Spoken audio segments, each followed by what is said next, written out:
Lennart Lundh is a poet, short fictionist, historian, and photographer. His work has appeared internationally since 1965.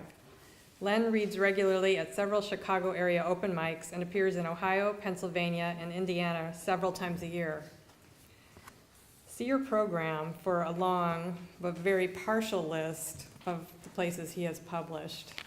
He didn't think that we needed to read them all aloud, but you can check your poem. Len?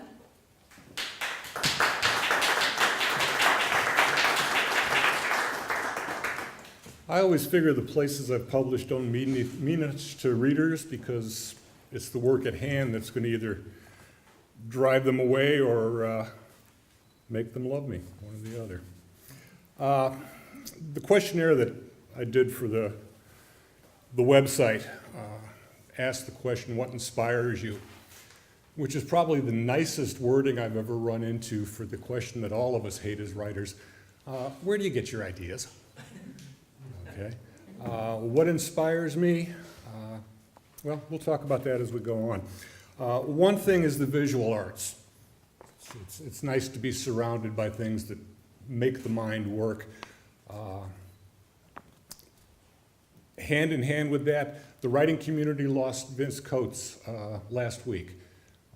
He was not a household name, but an awful lot of us knew him and loved the things he did, including a series of photographs, all of them containing an umbrella somewhere, which is part of the ekphrastic prompt for this poem.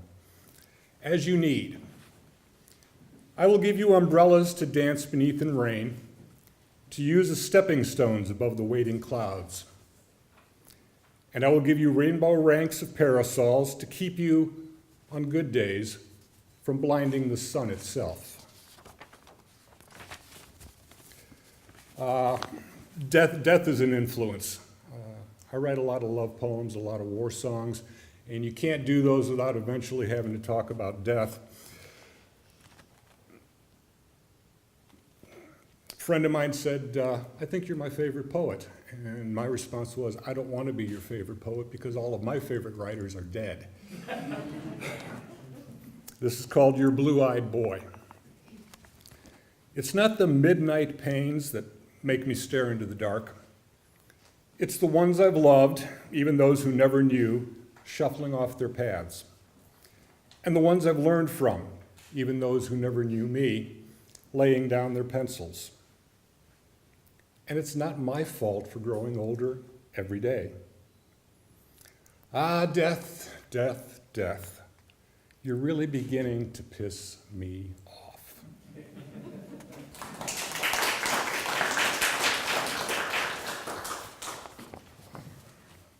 Visual arts again, a photograph taken during the Great Depression back in the 30s. A man and a woman on a road somewhere in Mississippi. The picture was titled Hitchhikers in Mississippi, 1936.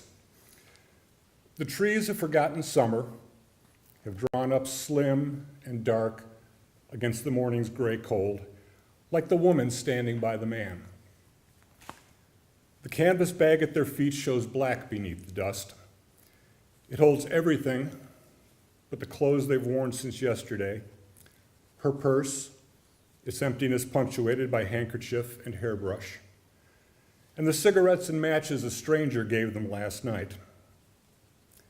They are husband and wife, or lovers. They are childhood sweethearts become best friends against adversity, or supplicants praying for tomorrow. The road behind them curls like a river taking the easy way, not really caring where it goes, as long as it's someplace else.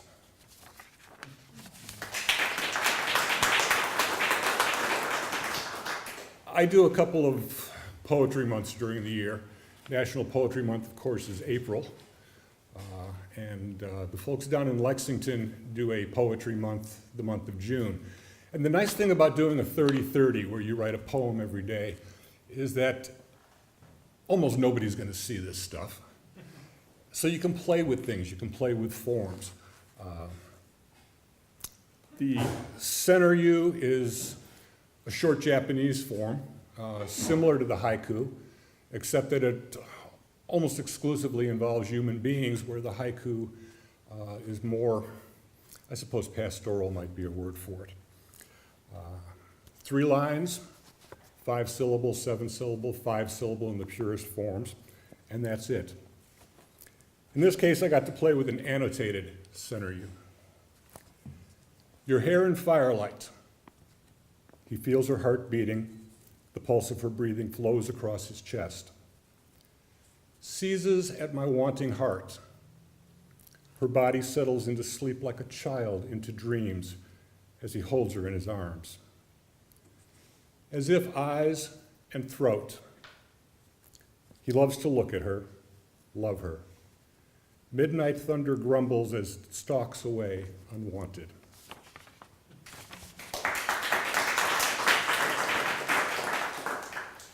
A recurring, not a theme, but a recurring imagery over the years for me has been what I refer to as the braille of lovers. Touching, fingertips. And at the same time, an exploration of, at least initially, unknown lands. Mystery, something new and not yet deciphered. Gaining entrance to the past. I read your scars in the darkness left when you closed the curtains. They present themselves as glyphs beneath the fingers of a seeker after hidden truth and treasure. Teach me the things they speak of. Make me privy to your singular society. There is no special stone to aid me, and my own marked skin provides only the scantest reference.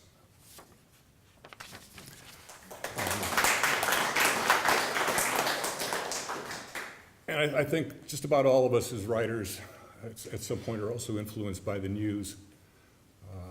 Things going on in the world around us that sometimes make us happy, sometimes sadden us, sometimes just totally confuse us or anger us. Charleston, 17 June 2015, and way too many other places. Gunshots don't ring out. Freedom rings, coronets. The voices of Sabbath choirs, table graces, children at play. These, I will agree, ring out. Gunshots explode, thunder, sunder flesh from blood. Echo down the halls of ages as they remind me of loss in every firecracker overheard. Gunshots salute. They pay semi-holy tribute to our victory over them, to more of them dying than us, whether the war is institutional or against our personal targets.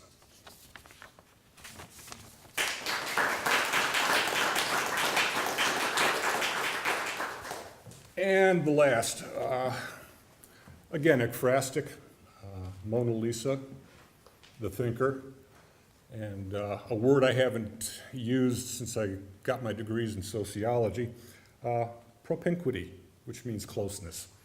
The Mona Lisa is just a couple miles away from where the thinker sits in a park situation. And so the thinker speaks to Mona Lisa.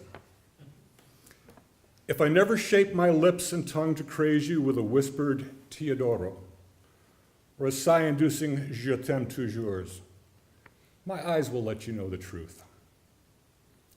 If you place the world between us when I ask that you come to me, remember, I will never ask you to stay on a morning we know you can't.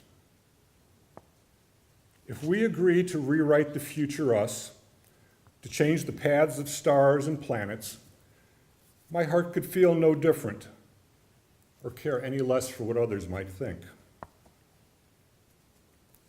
If I cry for you to leave me, let it simply be this. I want to feel fingers on flesh, reciprocated by 1,000 hungering kisses. If you write me verses that rouse fires, or speak of doing household chores, I will be fully pleased with your voice in its telling of such worldly things. If we take the colors of each day and night, Wear them proudly as garlands in our hair. We will expand if to when with each you, enriching the essence of twined lives. Thank you very much.